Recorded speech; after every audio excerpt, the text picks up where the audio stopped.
En la creación, cuando Dios dice en Génesis 1:27, y creó Dios al hombre a su imagen, en la creación está depositada tu identidad. En esta parte donde Dios crea al hombre está depositada tu identidad.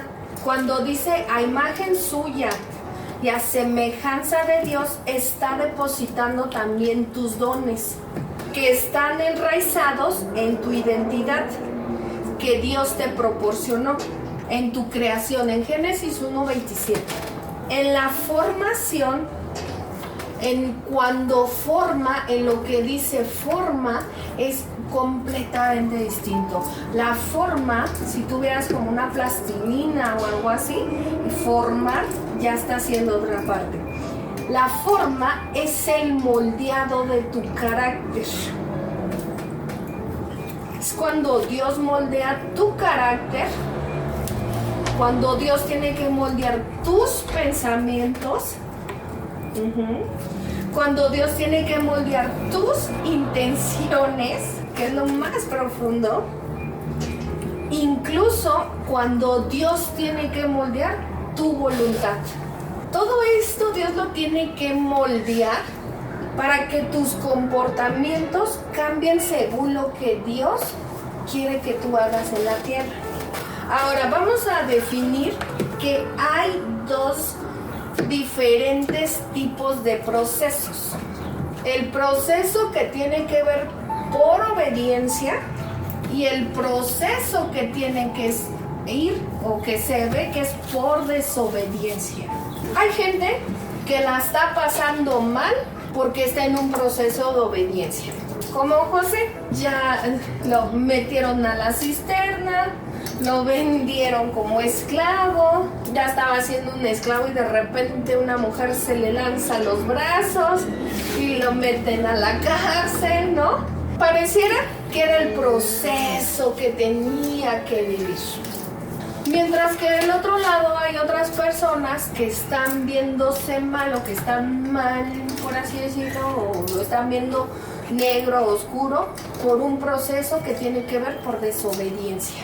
No me voy a meter mucho en Sansón, pero recordemos un poquito la historia, donde él le dice, eres nazareno, tienes prohibido una cosa, dos cosas, tres cosas, y de repente había muerto y no tenía que hacerlo, ¿no? Y después no se tenía que rapar y sacó el secreto y así pasó, ¿no? Hasta ese tipo de cosas. Entonces hay dos diferentes tipos de procesos. La diferencia de estos dos, en el proceso por obediencia, tú vas a obtener gracia para poder salir de él. Hay una gracia divina que sin querer está en tu vida depositada para tú poder salir de ahí. Y vamos a hablar sobre todo de un hombre que se llama Moisés, que está en Hechos del 7, del 22 al 27. Dice, y fue enseñado Moisés en toda la sabiduría de los egipcios y era poderoso en sus palabras y obras. Cuando hubo cumplido la edad de 40 años, le vino al corazón el visitar a sus hermanos, los hijos de Israel. Y al ver a uno que era maltratado, lo defendió, e hiriendo al egipcio, vengó al oprimido. Pero él pensaba que sus hermanos comprendían que Dios les daría libertad por mano suya, mas ellos no lo habían entendido así. Vamos a ir rescatando punto por punto porque sí nos tenemos que meter bien profundo. Primero que nada quiero destacar en el 22 cuando dice que Moisés fue enseñado en toda la sabiduría de los egipcios. Quiero destacar esa parte porque, sabes, yo me metí más a fondo y descubrí cuáles eran las materias que Moisés tenía de pequeño, ¿sí? Y entre esas, fíjate que a él le enseñaban escritura, matemáticas, música, ciencia y la religión. Incluso algunos de esos estudiantes pudieron enseñarles técnicas de agricultura y de construcción. O sea, Moisés creció privilegiado en un lugar en donde tuvo las mejores escuelas, en donde hay como una pirámide, ¿qué se podrá decir? Como de la sociedad, en donde él estaba en la élite, que eran los faraones. Y dice la palabra, era poderoso en sus palabras y sus obras. O sea que era un joven destacado.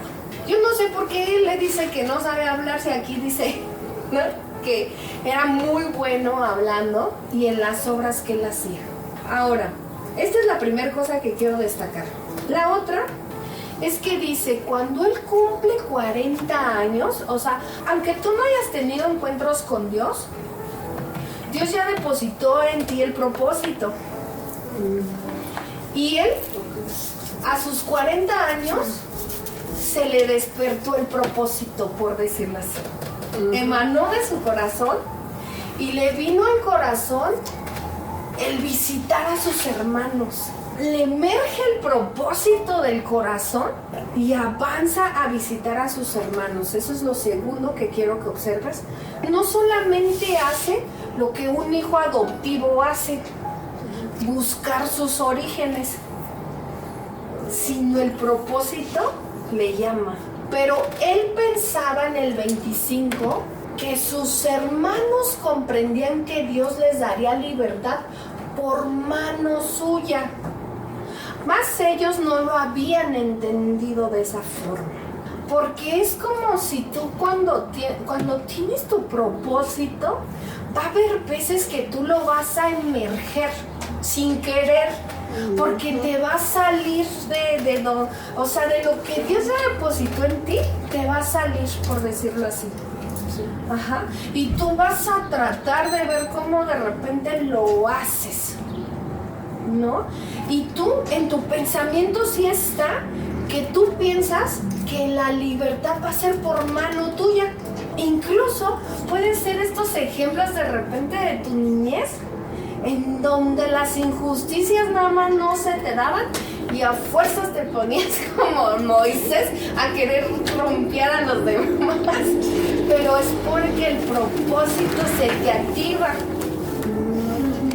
Pero los demás no lo van a entender de esa manera. No te van a ver como el salvador ni el libertador de nadie. Versículos después, no lo quise anotar, pero versículos después, estos mismos cuates, ¿no?, le dicen, ¿y a ti quién te puso como por juez de nosotros? Metiche, si te ha pasado algo así, quiero que te identifiques con Moisés, porque el propósito se te emerge en el corazón. En otras palabras, este cuate le dice, sí, Dios te va a llamar a eso, como de manera profetizándole, pero ahorita no es el tiempo. Siéntate en la banca. Y debido a hacerlo en el tiempo incorrecto, cuando tú te pones a pensar que lo haces en el tiempo incorrecto, una es porque lo estás haciendo con tus fuerzas, no las fuerzas que Dios te está dando, sino las tuyas, porque ya te estás poniendo a trompones, ¿no? Otro, no lo estás haciendo con la actitud correcta. Porque mira, si tú te pones a pensar más en el personaje, puede ser que si él hubiera visto una estrategia, hubiera hablado con el faraón, porque ¿quién los oprimía? O sea, sí, eran esclavos de ciertos egipcios, pero en realidad ¿a quién le pertenecían todos ellos? Al faraón. Si él no hubiera caído el 20, hubiera ido con faraón y desde ahí hubiera hecho su propósito de decir, suéltelos, y no a quererlo hacer a sus fuerzas. Y a veces cuando pasa que no es el tiempo correcto, sales avergonzado, porque él terminó huyendo. Huyes por hacer las cosas mal en el tiempo incorrecto. Si él hubiera puesto las fuerzas a Dios, lo hubieras hecho con la actitud correcta, con la estrategia adecuada, porque el 20 te hubiera llegado a hablar con el faraón, quienes los oprimían. Y hubieras cedido tus impulsos, completamente tus impulsos por el propósito que ya traes en tu corazón, cediendo cada acción y cada palabra al Espíritu Santo, que es lo correcto.